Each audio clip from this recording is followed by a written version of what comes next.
Okay, so so IAS 38 is a standard that deals with intangible assets.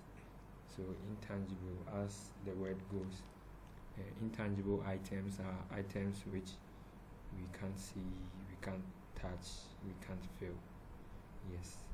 So this is the standard that deals with all untouchable and unseeable items of a business, and we are familiar with quite a number of these. Yeah. So let's move on. So IAS 38. So the scope. So this is what IAS 38 covers. Is that okay? All right. So it doesn't cover financial assets under IFRS 9. You know, financial assets are also non-touchable, unseeable items, and also exploration and evaluation of assets or assets. Also, expenditure on development and extraction of minerals, oil and gas. So these are the exceptions. And also intangible assets within the scope of another standard. So some other standard could also cover their own intangible assets.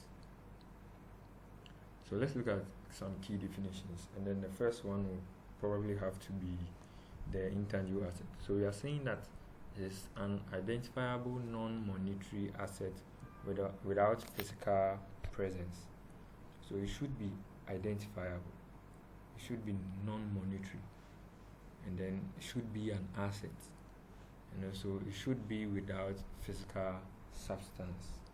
So we shall look at a few examples. And then another key thing we can look at is research. We know companies conduct research. The marketing team of a company conduct a research prior to the designing of a new product, and also even some advertisement to carry out and promotions to carry out. Yeah. So this is also another issue in financial reporting. So the standard also defines research. So it says original and planned investigation undertaken with the prospect of gaining new scientific and technical knowledge and understanding, and also development. So after the data has been researched, there's a need to develop the data or develop the idea. So development, so we say, is the application of research findings or other knowledge plan or design for the production of new or substantially improved to materials, device, product, process, systems, or services before the start of commercial production or use. So let's look at some of the examples. So the examples we can see here is computer software. So the system with which a company's data is managed. Yes, so we can talk of payroll softwares and all those stuff.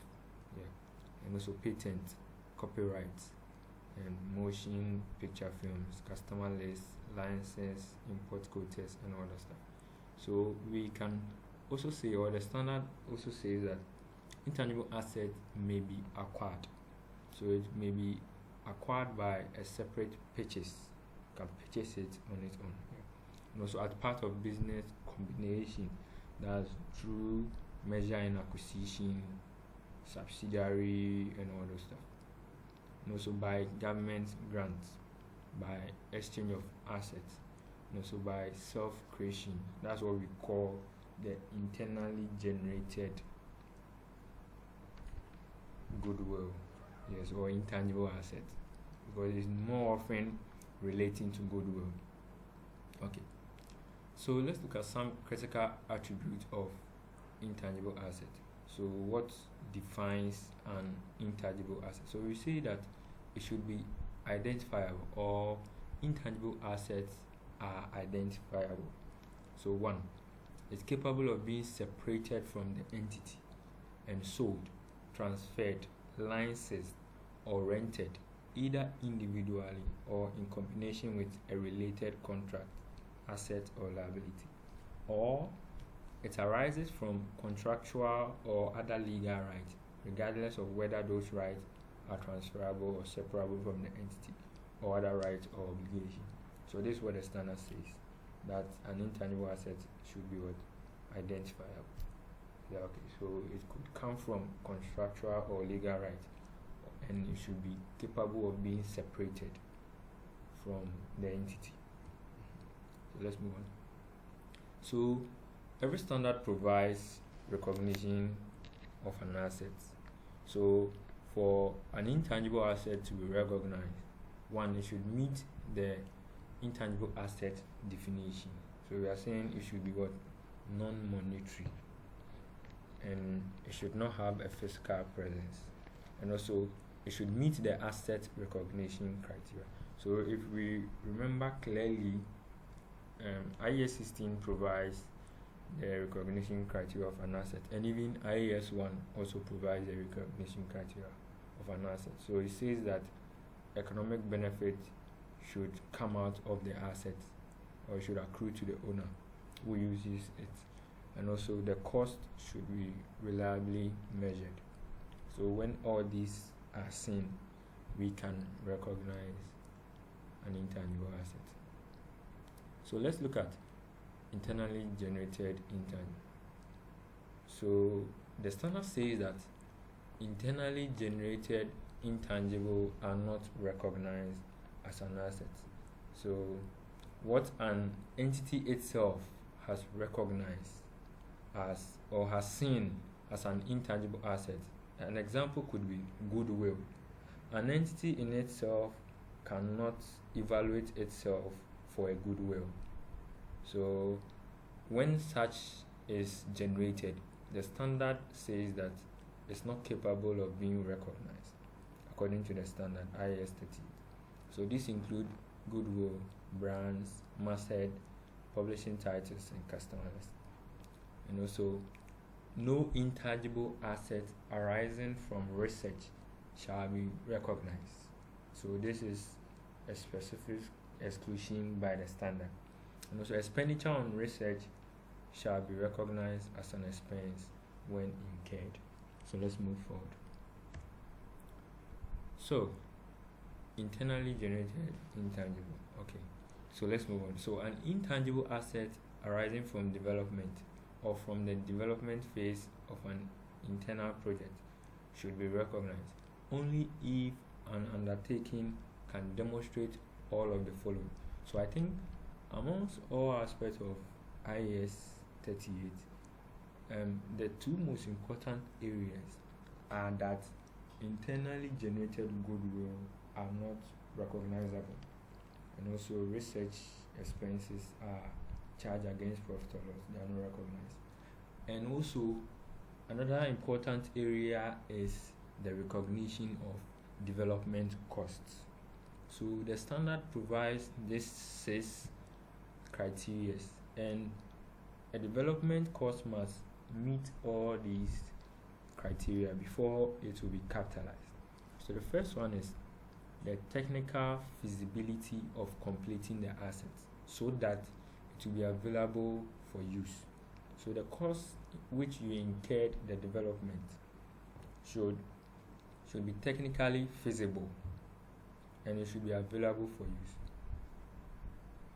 Its intention to complete the asset and use or sell it. So the intention is to complete the asset and to use or sell it eventually. And also how the asset will generate future benefits. So the cost should be able to tell how the asset will generate future benefit. And also resources to complete the development and to use or sell the asset. And also its ability to measure expenditure on the asset. Is that okay? So let's see what we have in the next slide. So this is what we have. So we have gotten an abbreviation for it, PIRATE. So first one, probable future economic from the internally from the intangible assets. That's the development cost or development expenditure. And also intention to complete the asset and use or sell it. Resources available to complete the development. Ability to use or sell the intangible asset. and also the technical feasibility, and also expenditure, its ability to measure the expenditure on the asset. So this is just an abbreviation to look at the criteria in recognizing a development expenditure. So this is spelled out by the standard, and there's no two ways to it. It's just this and nothing else. So since intangible assets are assets which are recognized in the books of accounts, there should be a subsequent measurement of it. So after it has been recognized, subsequently it could be measured using the cost model or the revaluation model. And at this point, I am sure we are all privy to cost model and the revaluation model. So cost model, you amortize it every year. Revaluation, you check when the asset has appreciated in value, and also you check for impairment. Is that okay? Alright, so let's move on. And also with the amortization, the asset could have a finite useful life or infinite useful life, because it's an intangible asset. For instance, the computer software of a company, it will definitely be there as long as the company is alive. So definitely its useful life will be indefinite for the meantime. So foreseeable future, limits to benefit, so no foreseeable limits to benefit. And with a finite limit to benefit, so we amortize over the useful life and no residual value. And also the amortization cost is charged to income statement. From yesterday's calculation, we expense the amortized cost to cost of sales. And also we are saying amortization period reviewed annually, so we do that annually. And with the indefinite useful life, it should not be amortized, so we test for impairment annually. Okay, so let's move on. So intangible assets and goodwill. So the difference between the value of a business as a whole and the aggregate of the fair value of its separate net asset. So we are talking about goodwill. So we were saying in the previous slide that goodwill that is internally generated is not recognized as an intangible asset. But the standard also says that when there is a business combination which you have done, when a subsidiary or when a company has been acquired by another company, so a parent and a subsidiary, when they are consolidating their financial statement, any internally generated goodwill shall now be recognized as an intangible asset. So, though the standard prohibits the recognition of internally generated goodwill, but when there is a business combination, that becomes recognizable. Is that okay? Okay, so let's look at when goodwill may exist. So these are some of the ways by which goodwill may exist. So one of them is the reputation for quality and service, technical expertise of an entity, and also possession of favorable contracts, good management and staff.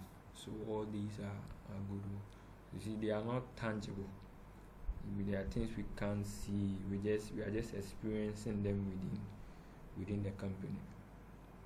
Okay. So the standard also makes us aware that goodwill could be purchased and some could not be purchased.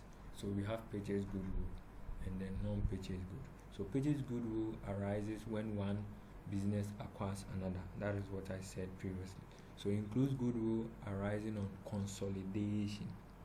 So an entity in itself cannot have a goodwill in its books unless the financial statement is a consolidated financial statement. Is that okay? So it is recognized in the financial statement. And let's see what non-purchased goodwill is. Also known as inherent goodwill. Has no identifiable value. It is not recognized in the financial statement. So the non-purchase goodwill could be the internally generated goodwill. So as I said earlier, IAS 38 in itself, it's not really treated as a major standard that questions are set under, but it sets as a mixture of standard. Like example of what we had yesterday, the brand is purely IAS 38, but the purpose of that additional information was really talking about impairment, how the brand is being impaired. So we will be looking at impairment subsequently.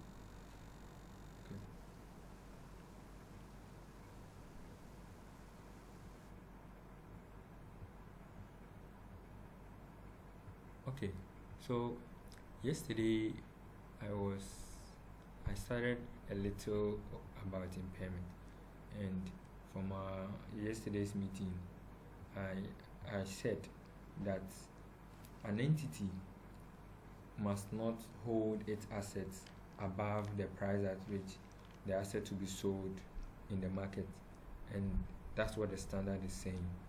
So the standard helps an entity not to overvalue its assets above the market price. So when that happens, when your book value is higher than the market price, your asset is said to have been impaired, which means that it has lost its value, comparing it with the market price. So that is what impairment is all about. It's just preventing an entity from running future losses. So your book value must always be less than the market price, and in that state your asset is said not to be impaired, so you do nothing to it. So we established something yesterday, so let's delve more into what the standard is saying by itself. So okay, so IAS 36 applies to the impairment of all assets, so except all these. Okay, so except inventories, IAS 2, deferred tax, IAS 12, IAS 19, employee benefits, financial assets, investment property, biological assets. So the reason is that impairment is already inherent in these standards. There is no need borrowing the idea from IAS 36 to treat them. So it's already embedded in them. So these are the exceptions, items or transactions that are not treated in IAS 36. So it could be a sub question in your end of semester or something, or maybe the quiz, some of the exceptions or what IAS 38 doesn't cover. And the typical amongst them all is the inventory, but normally inventories are being revalued using replacement cost, first in first out, all those stuff could depreciate the value of an inventory, but that is not treated by IAS 36. Okay, let's move on. So let's look at certain key definitions as we started yesterday. So the first one is recoverable amount. So we say a recoverable amount is the higher of an asset's net selling price and its value in use. So the difference between an asset's net selling price, so the net selling price and then the value in use, the net selling price and then the value in use. Is that okay? Alright, so let's move on. So having said that, let's look at what the various components are. So the value in use. So when we say value in use, we say the present value of future cash flows or future benefits that will be derived from the asset or cash generating unit, and its disposal value at the end of its useful life. So let's break it down. For instance, you have a car. If you want to know the value in use of the car, the value in use of the car is the future cash flow the car will be generating to you, plus the price at which you will sell it eventually after you have generated the cash flows. So for instance, your asset has 5 years remaining. So the value used will be the 5 years with which you will generate cash flow using the car, and then the price at which you will dispose the car at the end of the 5 years. So that is what the value is. So due to it being in the future, when looking at it, accounting, we are preparing account as at a particular year or for a particular year. So we do things in the present. So we discount those future cash flows into the present, and then that becomes the values. So we say the values is the present value. So due to time value of money, so we say it is the present value. The present value. The present value. Is it clear? Alright. So the present value. So the next thing we'll look at is the net selling price, or we can also say fair value. Is that okay? Fair value less cost still.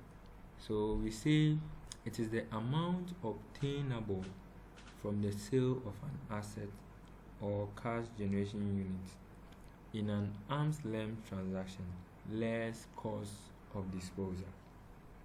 So the price with which an asset will be sold in an arm's length transaction. Arm's length transaction, all other things being equal, there is fairness at the market. There is no favoritism. You are not selling to someone It's just a fair market. So that's what we refer to as arm's length transaction. Everything is fair. No favoritism. No discounts on serious market grounds. So less the cost of what? Selling it. We are saying that between these two, the higher of it will be your recoverable value. So for instance, if this is 500, if this is 500, and then this is 450. Okay, so between the two, your value used is 500, your net selling price is 450. So the standard is saying that recoverable amount should be the higher between the two. So you pick 500. 500 becomes your recoverable value. Okay, let's move on. So cost of disposal is your incremental cost directly attributable to the disposal of an asset, but excluding finance costs and income tax. So which means if you incur finance costs and income tax when selling the item, it is not seen as a cost of disposal. The cost of disposal is only the incremental cost directly attributable. Finance costs and income tax are not directly attributable to the selling of the item. Okay. Right. So we have certain indicators of impairment. When an asset is being impaired, it has certain indications. So the first, we've categorized them into two.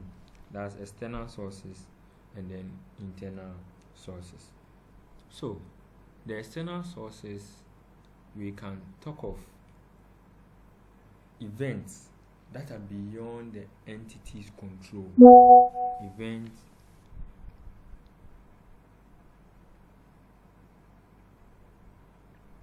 Events that are beyond the entity's control. Okay. Alright. So the first one is the market value declines, and the next one could be negative change in technology, market, economy, or loss, and also increase in market interest rates. Company share price is below below book value. So all these events could lead to a fall in the value of an asset at the market. So the next thing we can look at is internal sources. So the internal sources of impairment or indicators of impairment could be obsolescence or physical damage of a product. And also asset is part of a restructuring or held for disposal. So when there is a restructuring in an entity, there may be revaluing of assets. So definitely asset value has to be impaired to suit current statement, and also worse economic performance than expected. Let's move on. Okay, so indication of impairment may also suggest the need for review and adjustment of any of these three. So when there is an impairment, after an asset has been impaired, there could be changes in the statement, and then one of them could be the useful life of an asset. So the useful life of an asset. Hello, Prince. Yes. Please, the screen. Have we changed it or is the same thing?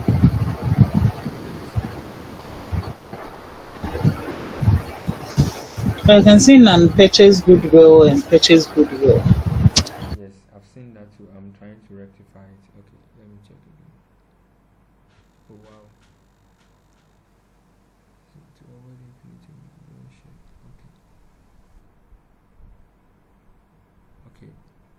Yeah, I'm coming.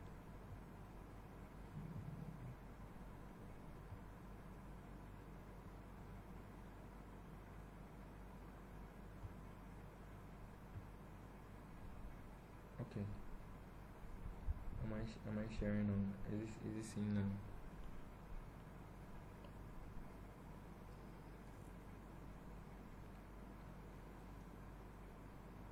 Okay. Do you have my screen now? IAS 36 indicators.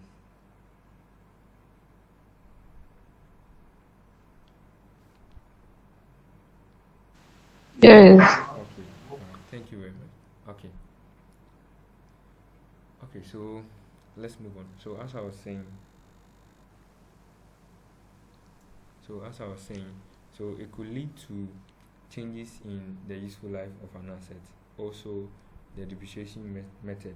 So maybe if it was straight line, it could change to reducing balance method, and also the residual value.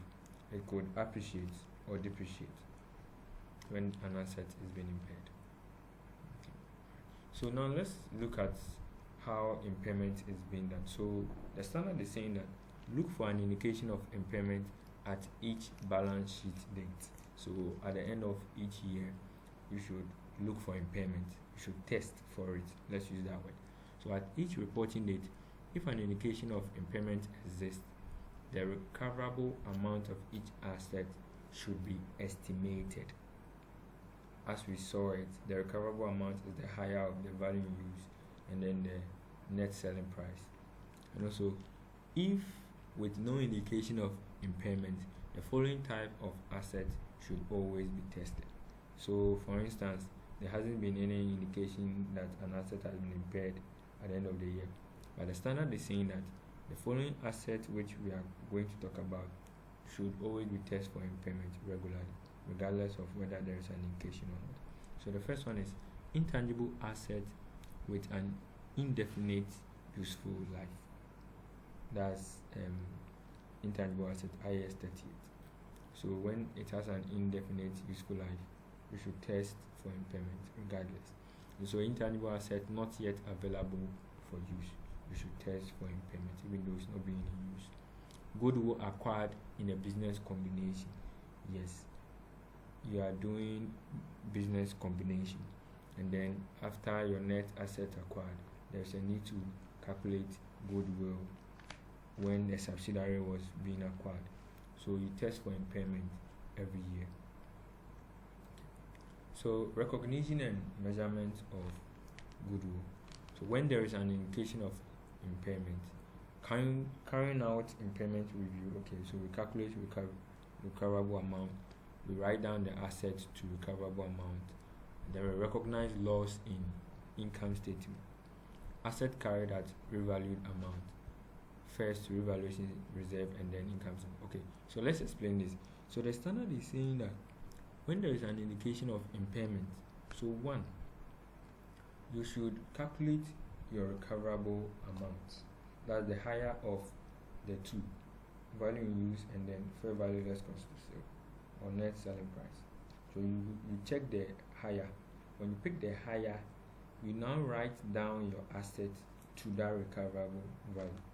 The difference would definitely be an impairment, and it's always impairment loss. Let's note this: there is no impairment gain. There is no impairment gain. It's always a loss or no impairment.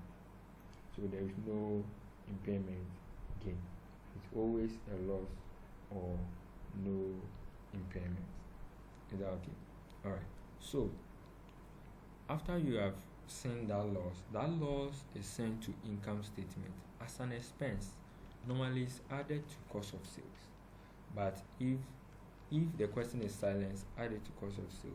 Sometimes they give areas with which you can post it to. Okay. So asset carried at revalued amount. Assuming the asset has been revalued previously and the revaluation was a gain, which means it was sent to other comprehensive income. It means that the revaluation loss, the impairment loss, will also be sent to other comprehensive income to cancel the revaluation gain you have there. That is what the standard is saying. And then any excess which cannot be cancelled by what is in the other comprehensive income will now be sent to income statement. But defaultly, impairment losses are sent to income statements as an expense. But when you previously recognize a revaluation gain in other comprehensive income, you send the loss there to the extent of the revaluation gain to cancel it. That is what the standard says. We will look at questions that tackles that here. Okay. So impairment loss. So as I was just saying, an impairment loss on an asset carried at cost is recorded in income statement. But a revalued asset, here we recognize initially against any revaluation as a reduction. So we use the impairment loss when an asset is being revalued. We use the impairment loss to chase where the revaluation gain had been previously been recognized, and any remaining portion is charged as an expense in income statement. Is it clear? Very good. And also now we adjust depreciation for future periods. So henceforth we depreciate the asset using the recoverable value and the remaining useful life, if any. Okay, so let's look at the structure of impairment. So we say an asset is impaired if the carrying value, so we have here the carrying value. So the carrying value, which is this, should be higher than the recoverable value. So when the carrying value is higher than the recoverable value, that's when there is impairment. It means that the asset value you have now is bigger than what is in the market. It's in the market. It's bigger than the amount at which it will be recovered. That's the word. Okay. So when that happens, it is being impaired. So we say RA, which is the recoverable amount, is the greater of what? Fair value less cost to sell. Okay, and then the value in use. So you pick the highest. Okay, and then we say fair value. The fair value is just a binding sale agreement at the market. Okay, so current market price less cost of disposal, and cost of disposal should be those other than those recognized as liabilities, like the income tax and then the finance cost. There are questions regarding that. We'll look at that. Okay, let's move. So impairment, so the value in use, as I was saying, this is the calculation. So present value of expected future cash flow from the use of the assets. That's what we call the value in use. So the value you derive from using the assets. That's what we call the value in use. Okay. So another important part of impairment is the cash generating unit. So the cash generating unit, the standard defines it as the smallest identifiable group of assets that generate cash flow that are largely independent of cash flows from other assets or group of assets. So an example we can say is a product line. For instance, Trillium Company of Ghana Limited. I don't know their name, but Trillium. They have different varieties. Or let's use Casapreco. Casapreco has the alcoholic drinks, the beverages, and the beverages. They have different product lines. So if you look at the soda drinks and all other stuff, they have different product lines, and all these are small and identifiable group of unit in the company. So we can call it a cash generating unit. Okay, and it's a pool of assets. So sometimes some of the assets within that pool could be impaired. Okay, so the standard also spells out ways to impair such assets. Is it clear? Yes. So it takes the same rule, carrying value, it being higher than the recoverable value. So we're saying that impairment loss is the amount by which the current amount of an asset or the CGU exceeds its recoverable amount. So it's just the same thing. But here, since the impairment doesn't relate to one asset, they share the impairment. And then we deduct from each of them, and then we get their recoverable value. So the recoverable value is given as 1, but they have to share it. The current value is also given as 1.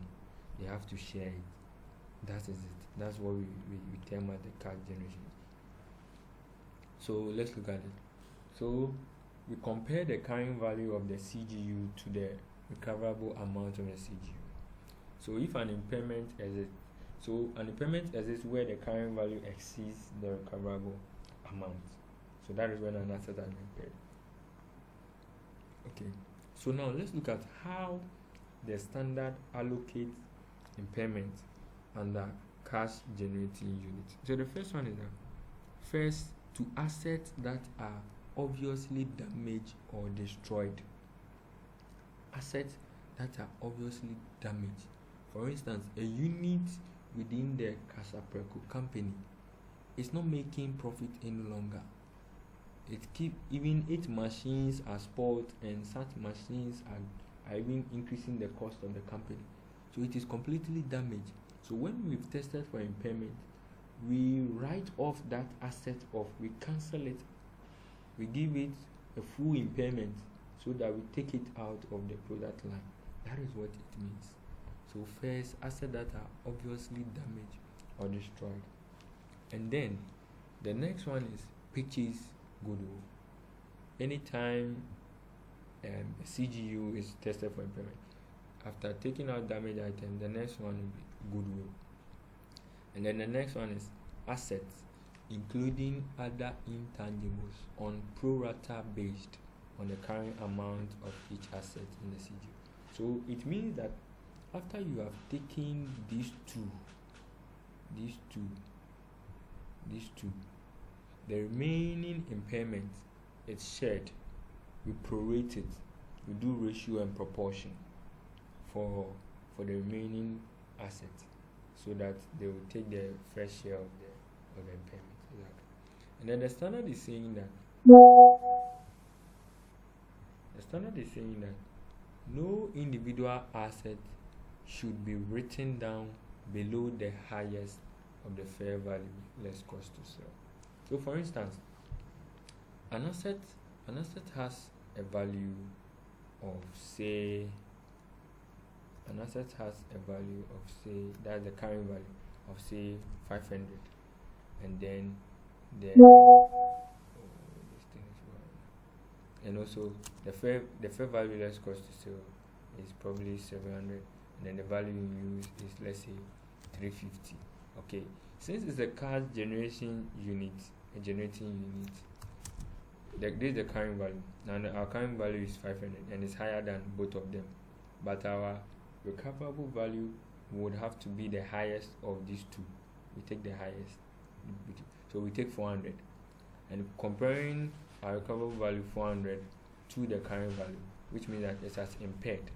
But the standard says that do not revalue the asset below these two, 1, below these two, below these two.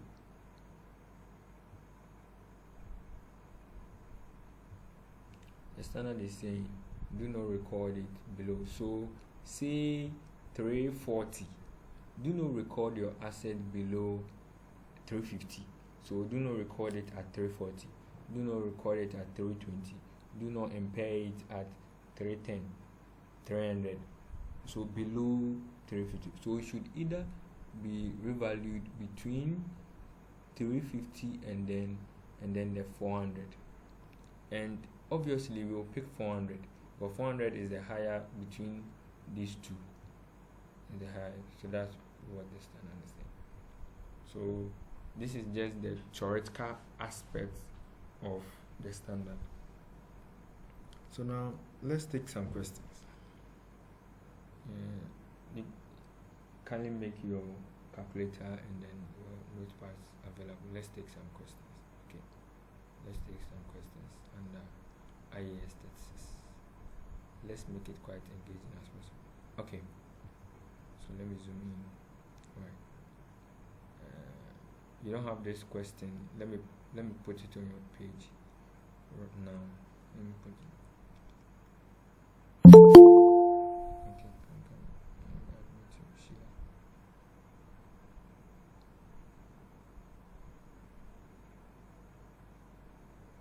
Okay, I want to put the document on the page. Give me some time.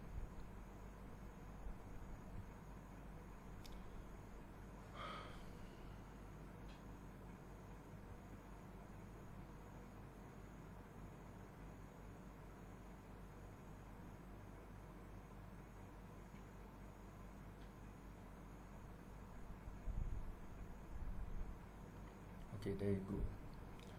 I've posted it on the page. To come down.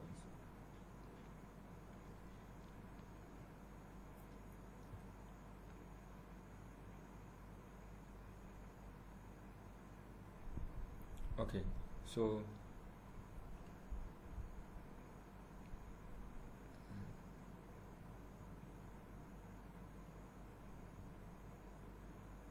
let me now present the question. Okay, so let's go.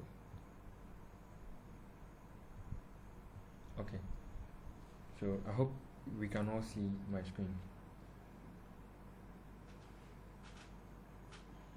Okay, all right. So let me take us through the first question, and then we do just as we did yesterday, and then with the remaining. That will be clear. All right. So the first one. Question 1, question 2. The following information relates to 3 intangible assets. So the intangible assets, we have intangible asset 1. We have intangible asset 1. We have 1. We have 1, we have 2, and we have 3. And then this 1 and 2, all of them have this. They have net book value, they have net realizable value, and they have value in use. Okay, so the net realizable value is the same as the fair value less cost to sell, or net selling price. This one is just the same thing as the net selling price. Okay, so now we are being told. So now let's look at the requirement 1A. Requirement A is saying that what is the recoverable amount for each asset. Okay, so we are going to choose the recoverable amount, okay, between this, the net realizable value, and then the value in use. And then the standard is saying that we pick the higher between the two. We pick the higher of the two. Okay, we pick the higher. Okay. So what we need to do is that let me get an Excel sheet.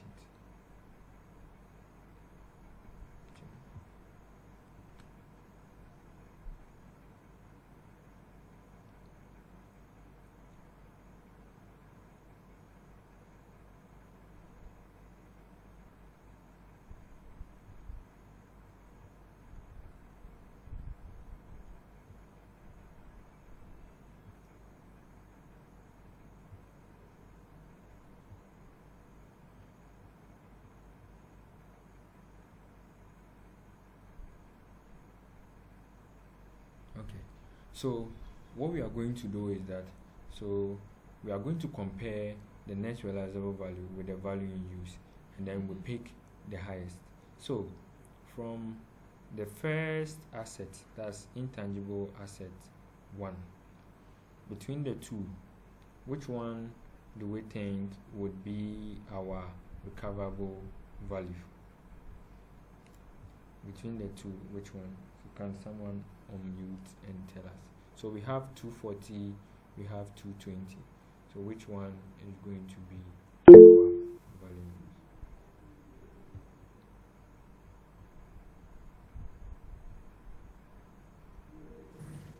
value? Rhoda's hand is up. Okay, Madam Rhoda, okay. All right.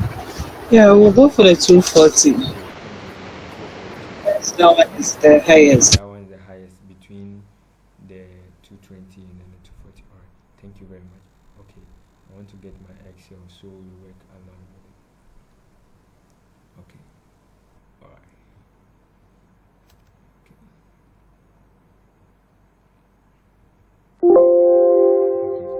so we have assets, one, we have asset 2, and then we have asset 3.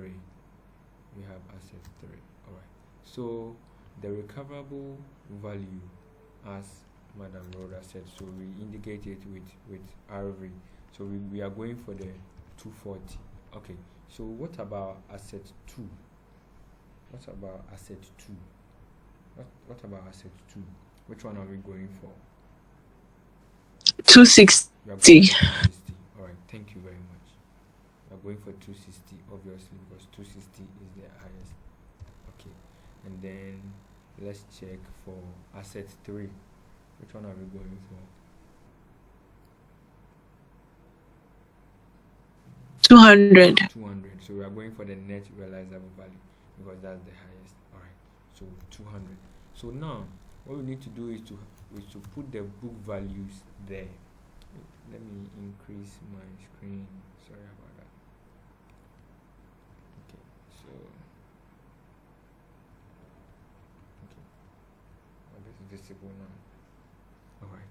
So we have the book value. So the book value for the respective items. So we have the 200, and then we have the 300, and then we have 240. Yeah, okay. So now the standard says that now that you have gotten the recoverable values. Okay. And then the book value. So let me term it as current value. So we have this. So we compare between the two. So the standard says that an asset is impaired when the carrying value is higher than the recoverable value. Okay. So now the first question we are going to ask 2 questions: whether or not there is impairment, and if there is impairment, how much. So the first one is asset 1. So from what we have here, is there an impairment or no impairment? Is there an impairment? No impairment. No impairment. And the reason is The carrying amount is less than the recoverable value. very good, very good. That's very brilliant. Okay, so no impairment. No impairment. Perfect. Okay. So now let's go to the next one. So the next one is asset 2. Would there be an impairment or no impairment? impairment. So impairment The value. is higher than the recoverable value. Very good. Okay. Thank you very much. All right. So we have an impairment of 40 for asset 2. So obviously, employing the same tactics, we will have impairment of what? 40 for asset 3. So if we are putting all our impairment together, we are going to have impairment of what? 80. So here the asset recoverable value is 40 more than its carrying value, but the standard says we cannot record or we cannot recognize such a gain. Okay, we recognize it only when the asset has been disposed of. So when we eventually dispose it, that is when we recognize the gain as 40, because the cost would have been 200 and then the proceeds from the disposal would have been 240. Okay, so when there is no impairment, we leave it like that. Okay, we don't have impairment gain. Okay, all right. So that's the first question. So any question regarding that before we proceed to the next one? Yeah, hello, Prince. Please. Oh, you just said something. I just need clarification on that. The no impairment. So, are you saying that when we have such a case, we only recognize it by revaluing the assets? Or I don't know if I'm right though. So when we have such an instance and the purpose is we tested for impairment and realized that our recoverable value is higher than our carrying value, then there is no impairment. But if the purpose is not impairment and the purpose is revaluation, that is when we recognize the gain as a revaluation gain. But here it's not revaluation analysis we are making. We are making impairment testing. So at the end of the accounting year, if you realize that your recoverable value is more than your carrying value, there is no impairment, and the standard says that do nothing. We can only do something eventually when the asset is finally disposed. So we realize that if it's being disposed, you're going to make a gain of 40 because the current value would have been 200 and then the proceed from the disposal would have been 240. So netting it, you are going to get a gain of what? 40. So gain on disposal, you will make a gain on disposal. That's finally when the asset has been disposed. So gain of disposal 40. But the standard doesn't permit the recognition of this 40 as an impairment gain or a revaluation gain, because you are not running a revaluation, neither are you selling it. So you need to wait until the date of disposal. That is when you can only recognize this 40. I hope that is very clear. Yes, please. I'm okay. Thank you. On to question 2. Can we have someone read question 2 for us? Then we'll pick it short.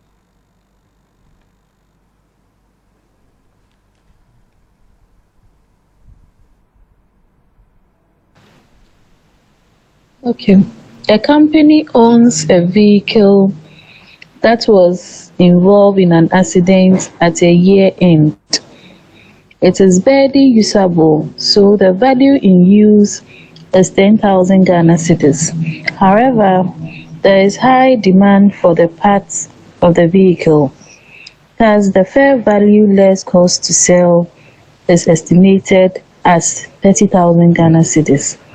The opening carrying value of the vehicle was 80,000 Ghana cedis and has a life of 8 years from the start of the year required. What are the recoverable amounts and the impairment loss, if any, of the vehicle? Thank you very much. So this is a typical impairment question. So we're told to first look for the recoverable amount and the impairment. So in financial reporting, what guides us is always the requirement. We shouldn't do things beyond the requirement. So the requirement is saying we should calculate the recoverable amount and then the impairment loss, if any. So that is what we will focus. But what will help us is that the things we will do that will help us to get the recoverable amount is what we should do. Okay, so now we're told that the assets or the vehicle involved in an accident at the year end and then it's barely usable. So the value in use is 10,000. So the first thing we need to get down, so question 2. The first thing we need to get down is our value in use. Then we were told that it is 10,000. Our value in use is 10,000. Then we go back. Then we were told that the fair value less cost to sell is estimated to be 30,000. The fair value less cost to sell. Is that okay? So now we go again. We write again. Fair value less cost to sell is what? 30,000. Okay.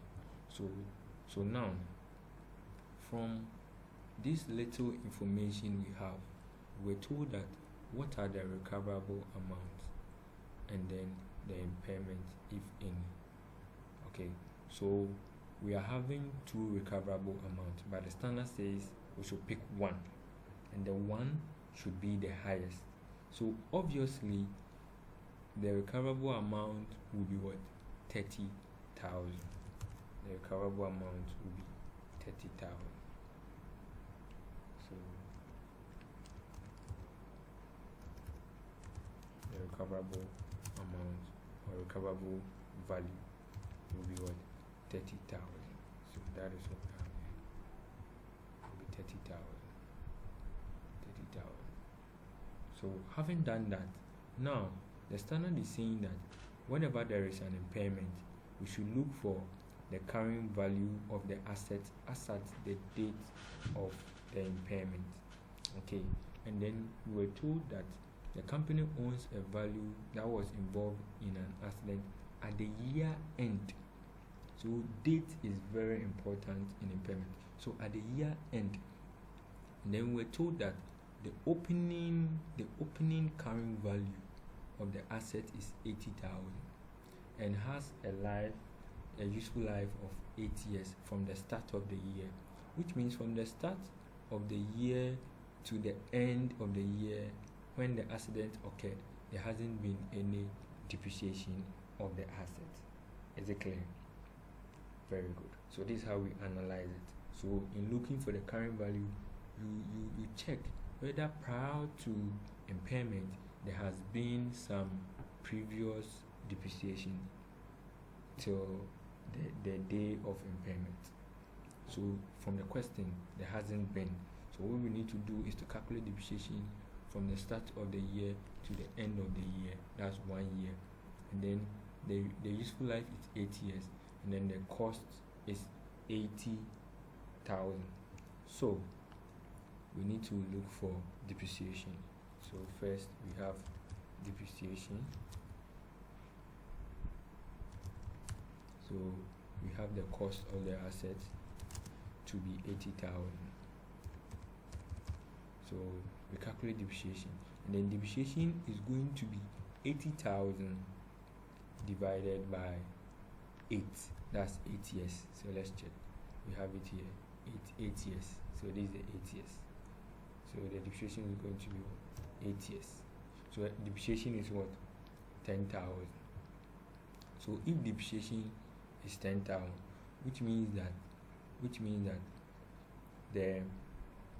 the carrying value as at the date of impairment, so carrying value at impairment is going to be the difference. So the difference between this and then this, so which is what? 70. Okay, so now with impairment we are saying that an asset is being impaired when the carrying value is bigger than the recoverable value.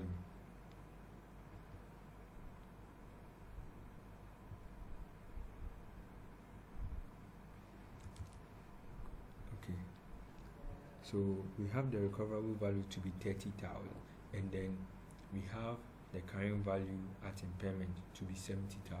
Okay, so now which means that our impairment our impairment, which is the carrying value minus the recoverable value.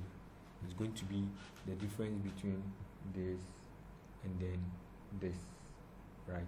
So which means that our impairment is going to be this minus this 40,000. So at a glance, someone could get the carrying value just using the 80,000 without depreciating the asset, and that's going to be wrong. We are going to get our impairment to be wrong, because that would have given us an impairment of 50,000. Meanwhile, the asset started from the year and then to the year end, so you depreciate. But since the dates were not detailed, we were just told the year end, so we assume 31st December at the year end, and the year start is 1st January. But the moment there are details concerning the year end and the year start, we pay attention to the year start. For instance, the year started 1st January 2023, but the accident occurred at in September, so which means that depreciation will be calculated for only 9 months, or depending on the day of September, either 1st or 30th.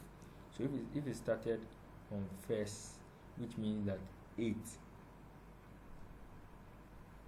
Is it clear? Very good. Yes. So that is how it's going to be. Okay. So any question regarding this? So this is how our solution is going to be. So this is going to be the impairment question. Yeah, right. Yes. Please, I want to ask a question about the fair value less cost. Is it cost to sell? Can it be an instance where you will be given the fair value, like the fair value amount, then they will give you cost to sell amount? Like, is it possible to have such a question? I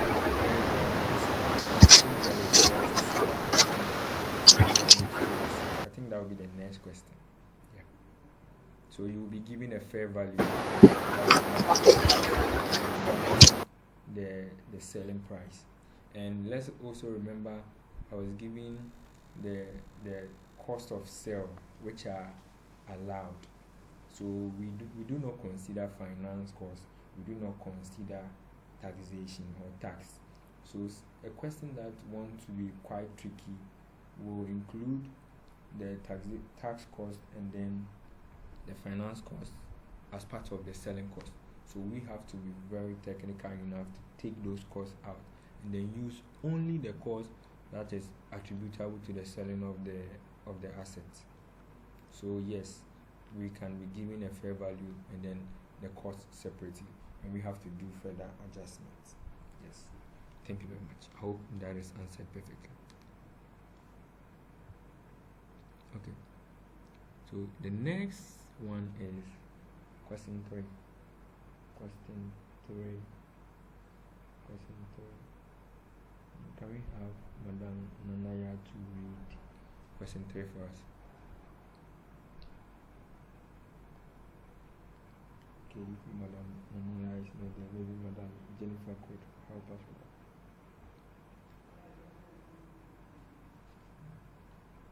that. Okay, question 3.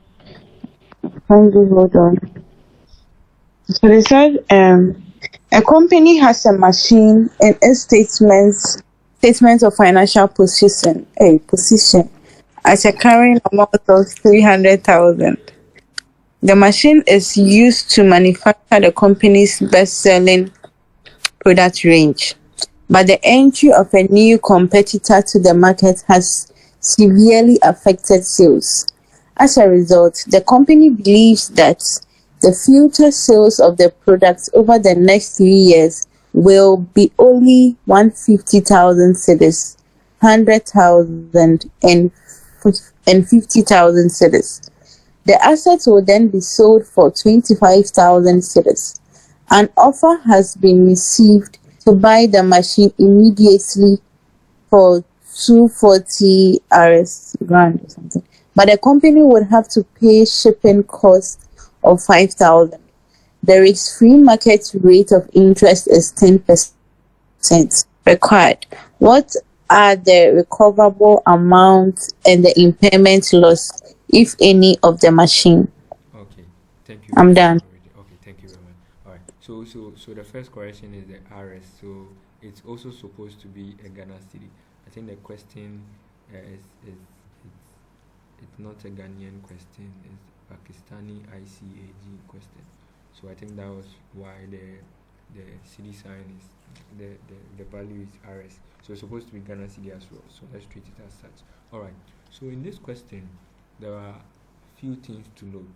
So now let's see what we can note. So first thing is that there is a machine which is an asset.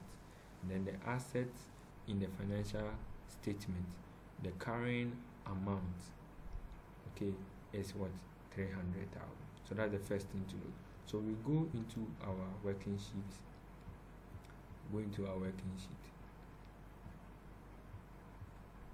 So we have our question 3. Okay, and then we have our carrying amount. So let's put down our carrying amount, that is 300,000. So that is 300,000. Then we go back. So we've seen the first thing. So they say the machine is used to manufacture the company's best-selling product, but the entry of new competitor to the market has severely affected sales. We are saying that as a result, the company believes that the future sales of the product over the next 3 years will be only 150, 100, and 150. So this is respectively.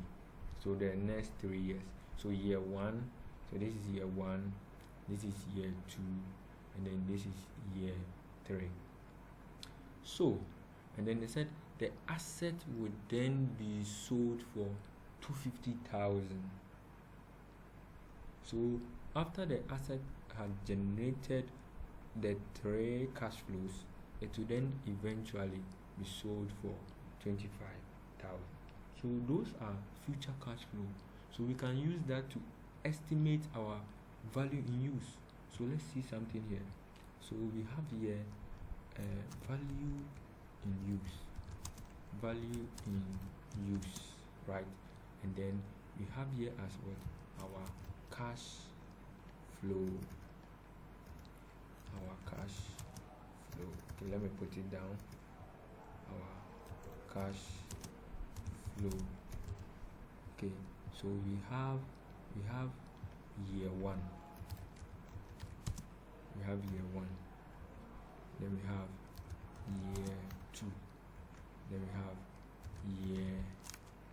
year 3. So these are the cash flow. So now let's put them there. So we have the first one to be 150,000. Then we have the next one to be 100,000. We have 100,000. And the next one to be 50,000. The next one to be 50,000. Okay, so this is the first 3 years. So we are being told that it will then be disposed.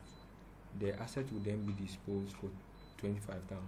And in financial reporting, the assumption is that the asset will be disposed in the last year with which the cash flow relates. So we also call it year 3.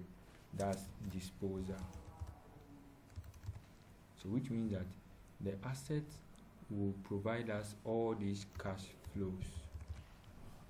So that will be year 1, year 2, year 3, year 4. So all these are cash flow, are cash that are not at year 0. So definitely we need to discount them. So we use the discounting factor. And then the discounting factor, we were given the risk-free market rate, which is what? 10%. So we are going to use this 10%. So 10%. Okay. So if you have your present value table, you can have that. But if you have a calculator, just as we did yesterday, it will be the same formula. So it will be 1 all over 1 plus 10%. So it's going to give us 1.1 close brackets, and then raised to the power 1. That's year 1. Okay. So we do same for year 2. So this is it.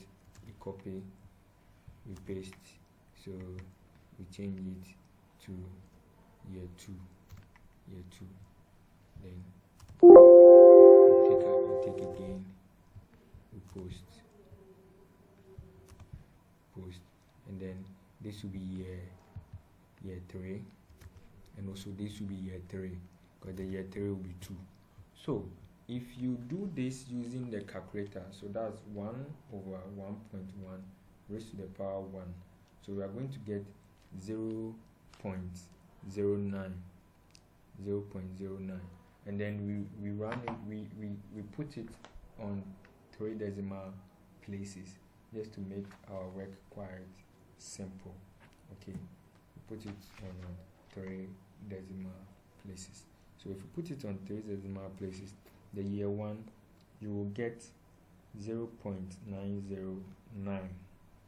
Okay, so 0.909 multiplied by 150,000, we are going to get, so let's put here PV.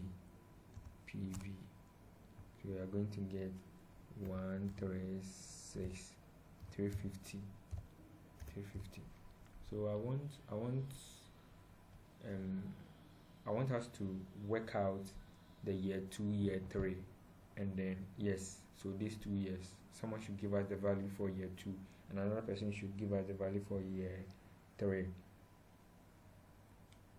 If you have calculated the discounting factor, I just want to see how you calculate the discount factor.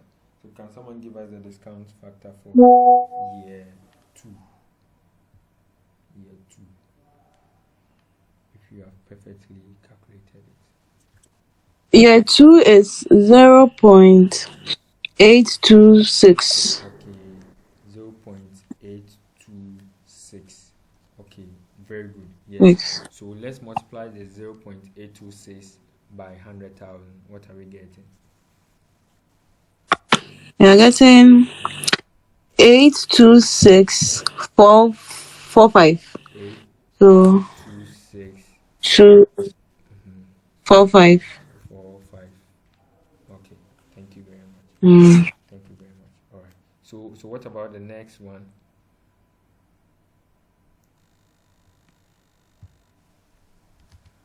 Eight, 2, 6, 4, 5. All right, thank you. Then the next one. So the next one to also 1 over 1.1 raised to the power 3. Or raised to the power 3. So are we getting 751? Yes, 751. Okay, so the 751 by 50,000. Yeah. So I'm getting 37550. Very good, very good. So what would the last one be? So multiplying 0.751 by 25,000. What are we getting? 18775. 18775. 775. Thank you very much. All right. Okay, 18755. So this becomes the present value of the future cash flow. So now we get the total of this. We get the total. So the total, that will be the sum. That will be the sum of all these. Okay. Then we have this. Alright. So we have this. Okay. So we have this as the value in use. Any question regarding the value in use? So now we've tackled the value in use. Any question? Can we get a question? No question. If no question, we move on. Okay. Right. So we have our current value. We have our value in use. Okay. And then we have. So now we go on to check if we have a fair value less cost, or there is a market, engagement. So now let's go back to our question. So we were told that the asset, okay, we are done with that. So an offer has been received to buy the machine immediately, so that's today, but the company would have to pay a shipping cost of what? 5,000 cedis. Is it clear? All right, so we get that one too. So let's go. So we term this one too as our fair value less cost to sell. So that's where we have our fair value, then our fair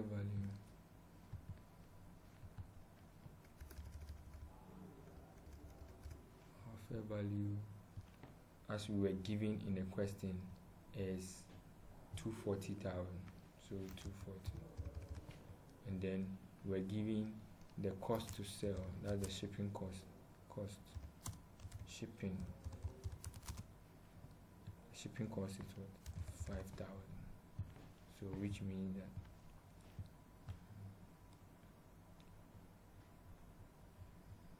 we are going to also get the difference. So this minus this.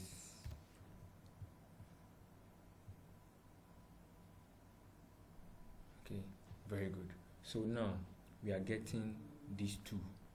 So our fair value less cost to sell is 235,000, and then our value in use is 275,000.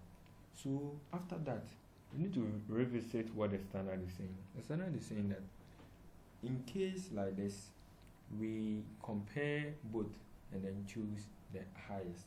So you could all agree with me that we will choose our value in use to be our recoverable value.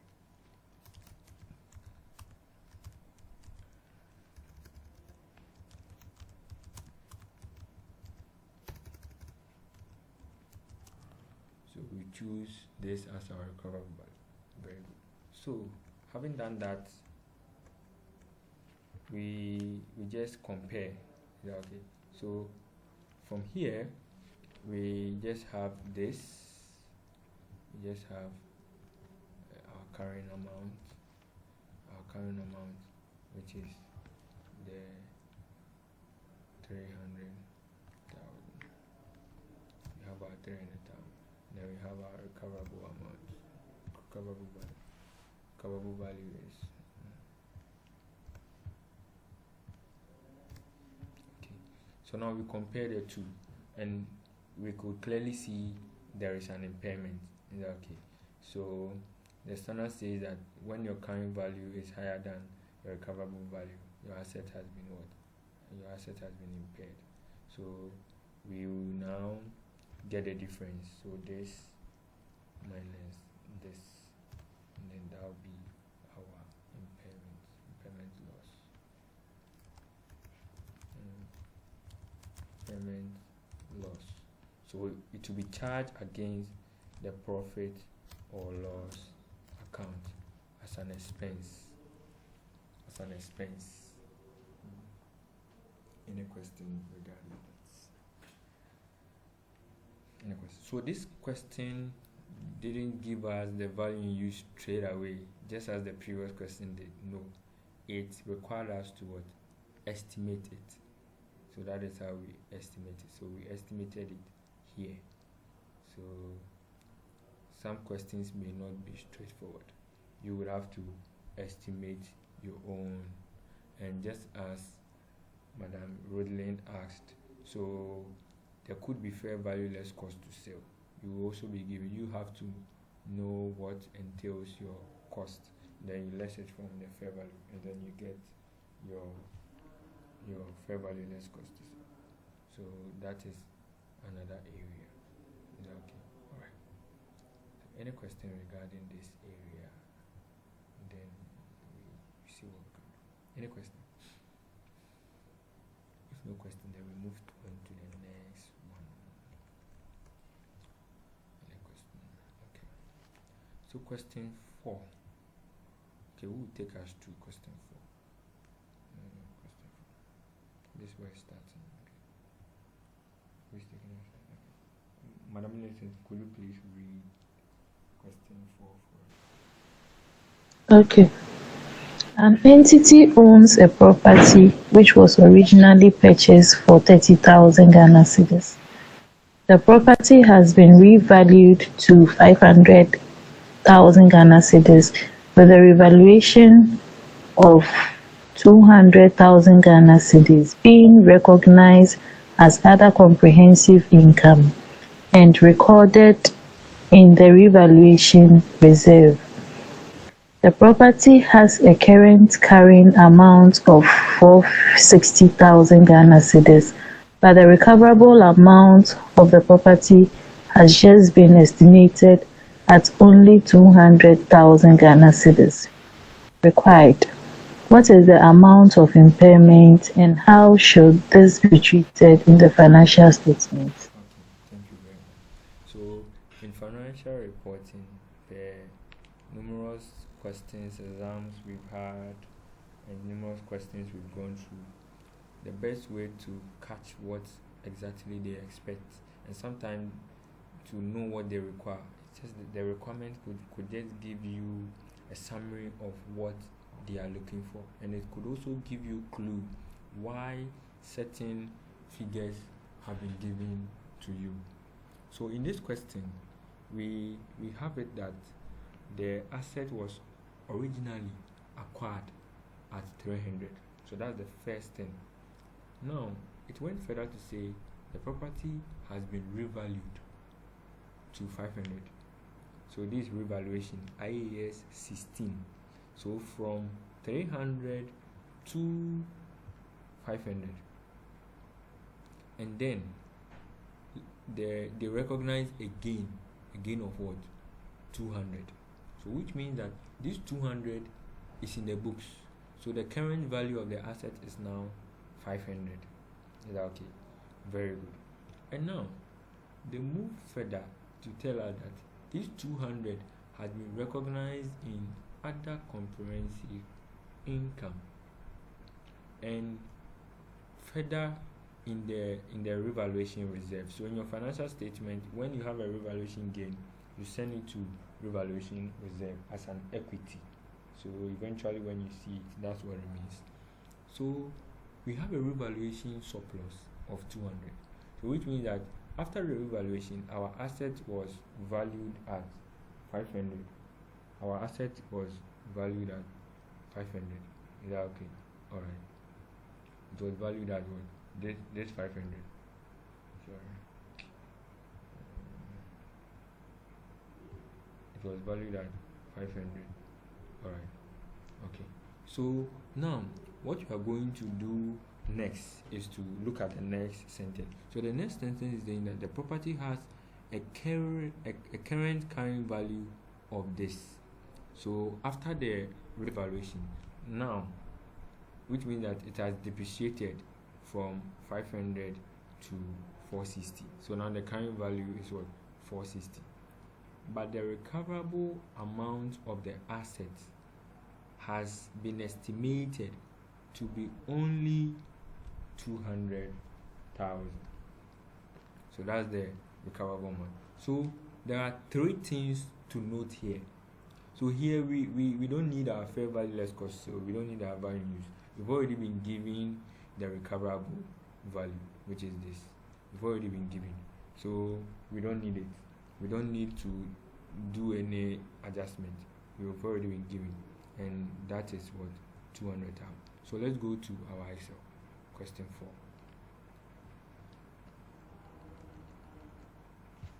So our Excel.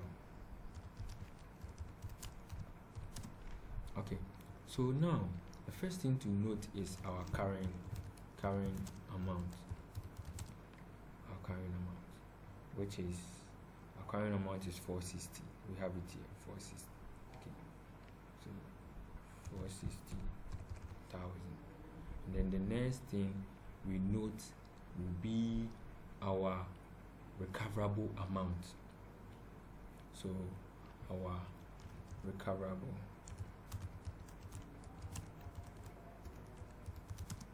amount, which is what? 200. Alright. Okay. And then we were told that we have a revaluation, and now that revaluation is it's a surplus, a revaluation, because it was revalued upwards from 300 to 500. So there is a revaluation surplus of 200 sitting in the book. So let's go. So we have here, let's say revaluation reserve. Okay, so revaluation reserve, we have it as what, 200,000. Very good. So we have these figures.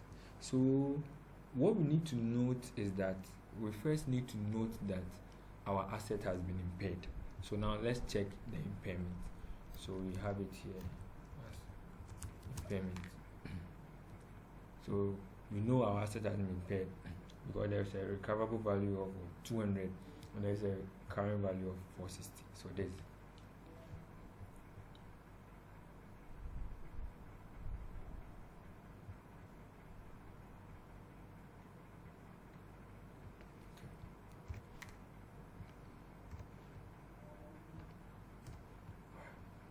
So we have this 260. All right. So moving forward, what we need to do now, I want us to go back to what the standard is saying. So now let's go to impairment. Let's go to impairment and let's see what the standard is saying about impairment when there is a revaluation. So let's see here, the standard is saying something here. So this is what the standard is saying.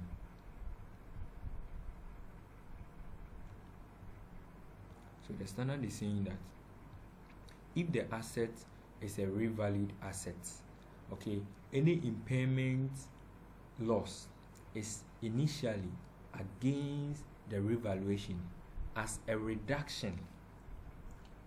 Any revaluation loss that has been recognized should cancel the revaluation gain that is already in the books, and then any remaining portion is charged to expense in the income statement.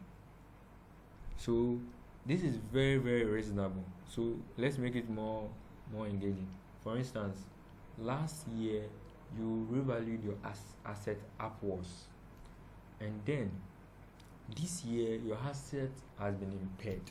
The standard says that if your asset has been impaired, but prior to the impairment you have a revaluation gain in your books, use the impairment loss to cancel the revaluation surplus you recognized last year, to the extent that the revaluation gain can cover the impairment loss. Any excess which the revaluation gain cannot cover, you should send it to the income statement as expense. So borrowing that knowledge, we go back to our question. Let's go back to our sheet. So now there is an impairment loss of what, 260, and then there is a revaluation reserve. We have a revaluation gain, so a gain. So the revaluation is a gain sitting in our book. The standard says that whenever you have any revaluation gain in your books formally, you should take out any impairment to the extent that it will cancel the revaluation gain, if it can cancel all. So now, since we have 200, only 200 in our books, we will charge impairment against our revaluation reserve account. So we say less impairment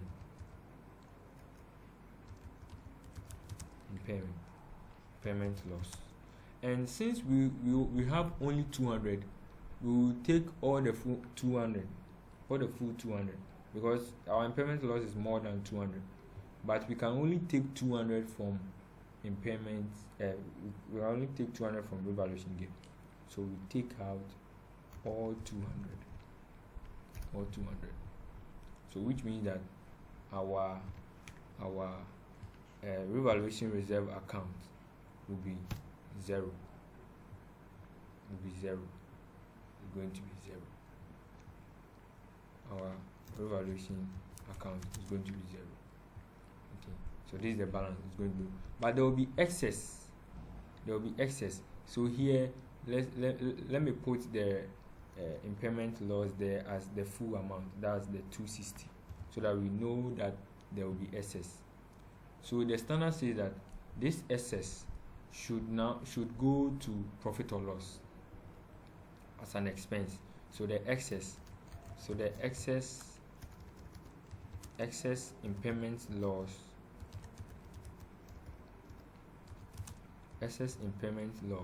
not covered by the revaluation will go to the statement of profit or loss as an expense. So the idea here is that if there was no revaluation gain, all the 260 would have gone to profit or loss as what? An expense. But since we had already recognized a gain previously, we hit the gain with the what? With the impairment loss, to the extent of which the revaluation gain can cover the loss, and then the excess will now go to profit or loss. Any question regarding that? Any question regarding this solution? And there are similar things regarding this concept. Yes. Any question regarding? So we can also develop further areas, like let's see something. In case the impairment loss we had was, say, 150, so we take out the 150, all the 150 from the revaluation gain, but the balance will still be a revaluation gain. I hope we agree, because we only took 150 out of it, so we will still have a balance of what? Revaluation gain in our account. And then, which means that there will be nothing to be sent to profit or loss, because all the impairment loss was covered by the revaluation gain, even so that we have a balance of the revaluation gain, which is 50. Okay, so we only have to charge impairment to profit or loss when there is an excess above the revaluation gain we recognized last, or the revaluation gain we have in our books, which in this case we recognize impairment loss of 260. Okay, and then we have negative impairment. We still have impairment loss to cover. The standard says that send that loss to what? Profit or loss as an expense. Any question regarding that? Any question? If you have any question, tell me.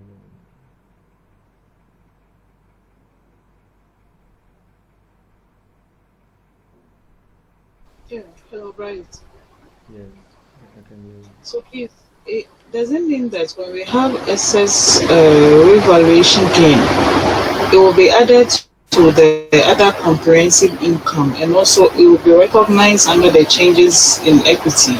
Or Very good, very good. So that is taking the second scenario again, right?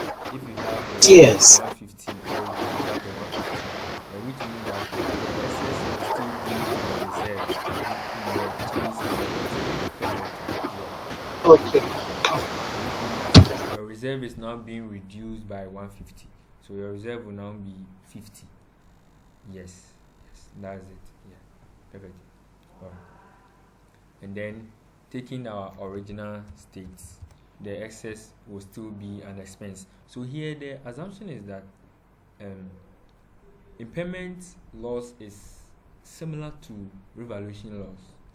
And if you could recall clearly, IAS 16 says that if there is a revaluation loss, it should be in profit or loss account, but the revaluation gain goes to other comprehensive income. And IAS 16 further says that if there is a loss this year and there is a gain last year, this same principle applies. IAS 16 says if there is a revaluation gain last year and there is a revaluation loss this year, in this case it's not impairment loss but revaluation loss, but there was a previous revaluation gain, the standard says that also hits the revaluation gain to the extent of the loss, or hits the loss to the extent of the gain, so that it nets, and any excess of the revaluation loss should go to profit or loss. Or if the revaluation gain also has excess, and then it keeps being in the reserve account. That is what the standard says. So impairment loss and revaluation loss are the same, but just different ways of it term and other stuff. Yeah, one is just that one is treated by IAS 16 and the other is treated by IAS 36, but they are the same concept, the same treatment, the same thing, but just that one is treated by one standard and the other is treated by the other standard. Yeah. And IAS 16 also still has IAS 36 when we are doing impairment. Yes, so that is how it's being done. Alright. Okay.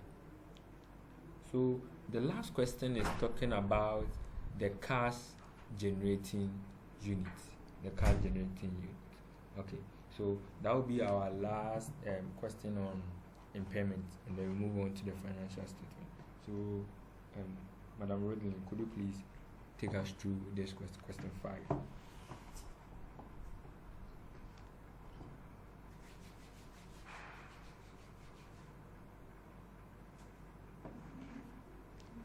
Hello. Please, a minute, I'm coming.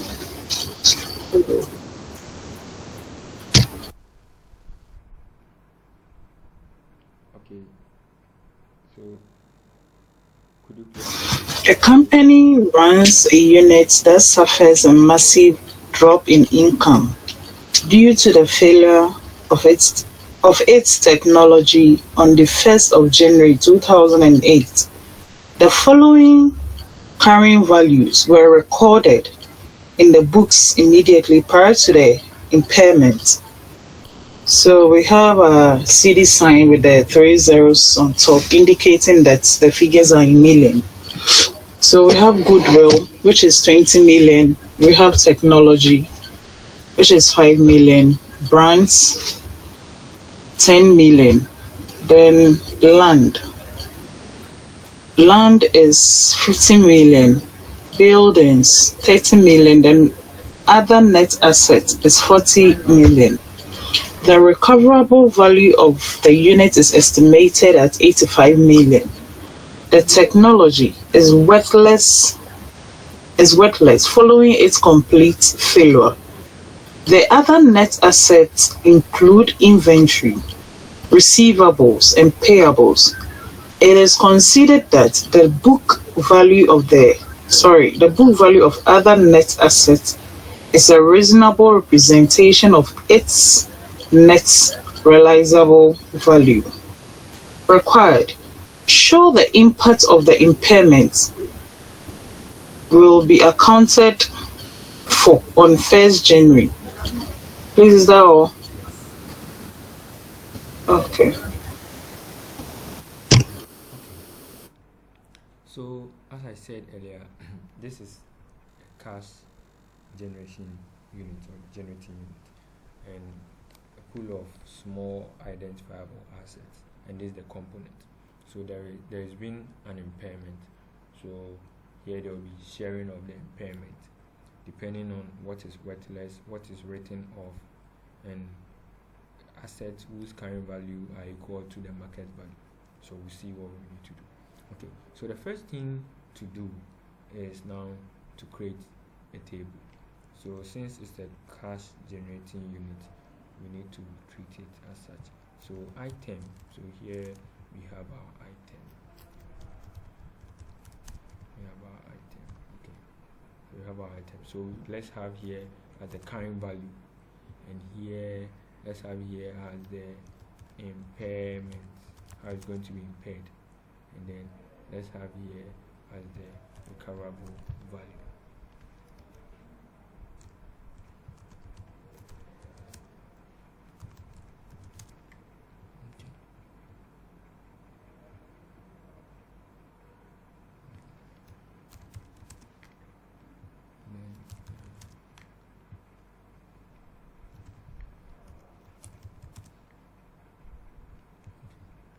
Alright, so we have the items, so now let's list them. So the first thing we have on our list will be our goodwill. So the goodwill, then the next thing will be our technology, then the next thing will be our brands, the next thing will be our land, the next thing will be the buildings, the next thing will be other net assets. Okay, so let's list our current values, and that's another important part of it. Okay, so our current values are these, so we put them there. So the first one is 20,000, the next one is 5,000. So we've held our 3 zeros. Let me put them there.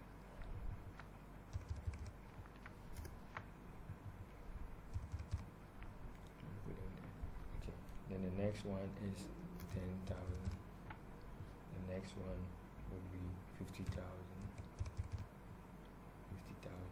and the next one is going to be 30,000, and then the last one is going to be 40,000. Okay, so now let's just find the sum of all these. Okay, alright. So in finding the sum of all these, we have these. So the current value of the cash generating unit is 155,000. So this is it. So we have it here. Okay, all right. And then we're told that the recoverable amount is 85 million. Okay, very good. So this 85 million, we will create something here to see whether eventually to be equal. So since this is Excel, we will see. Okay, so we created it there. So now what we were told is that the assets is having a current value of 155. That's the total, and then it has a recoverable value of 85. So since it's a cash generating unit, the total 85 recoverable value relate to all the 6 assets. Okay, and then we were told that technology is worthless. It's worthless following its complete failure. So the moment you hear this worthless, it's being worthless. So now let's go back to the slide. I want us to look at something very important. So let's go back to the slide. So we have it here. Okay, so now the distribution of what of impairment. So let's see the distribution of impairment. So we have it here. So we said the first one, the standard says that first to assets that are obviously damaged or destroyed, and then in our question we're told that technology is worthless, so which means that technology will be fully impaired. So here we have here as what? Impairment. So our impairment, so the impairment, which means that technology will be what? Fully impaired. Okay, so impairment is going to be what? 5,000. So let's put it in back. 5,000. Payment is going to be what? Fully impaired. Okay. Payment is going to be fully impaired. So which means that the current value will be equal to the impairment. Which means that it will be scrapped off. Okay. Which means that its recoverable value will be what? 0. Okay. So that's this, and then plus this. Since it's already minus, I did it like this, so which means we are getting 0. We will get nothing there. So let's do the opposite. So which means that the recoverable value is 0. Comparing the recoverable value to the current value, the current value is higher than the recoverable value, which is 0. So which means that impairment will be 5,000 minus 0. Impairment will be 5,000. So which means that taking the impairment out of it, the item will have no recoverable value. It will be worthless. Even if we sell it, we won't get anything. That is what we mean, to be worthless. So when an asset is worthless, the impairment is equal to the current value. And then let's go back to our standard. Then the standard is saying that after that, purchase goodwill is also what? Is also scrapped off, is written off. So any goodwill in the cash generating unit is written off. So the next thing is that also we now take goodwill out. We take goodwill out. So goodwill will also be worthless, 20,000. To also be minus. Okay, to also be minus. And then we have this. So this also plus this.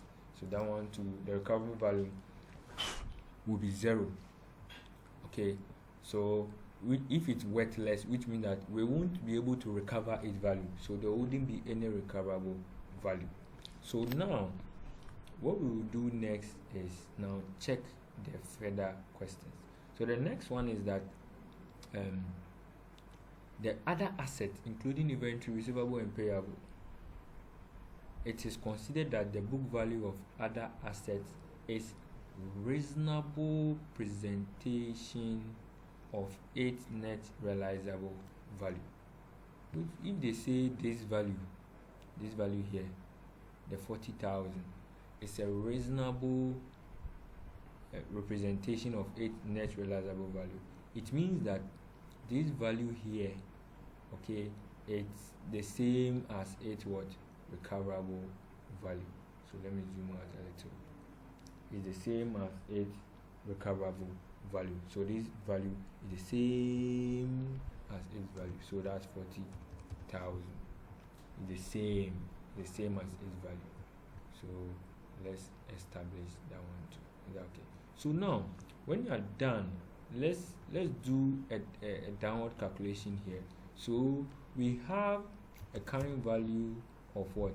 150,000. We have a recoverable value of what? 85,000. Is it clear? Alright, so we have this, and then we take them out. So this minus this. So we have impairment. Okay, and then the next thing, so what we are going to do is that we take out all those items which we have done at the top. So the first one will be the worthless item. Okay, the first one will be the worthless item. So the first one is technology. Okay, so technology, we have 5,000 will be taken out. 5,000, so we have negative 5,000.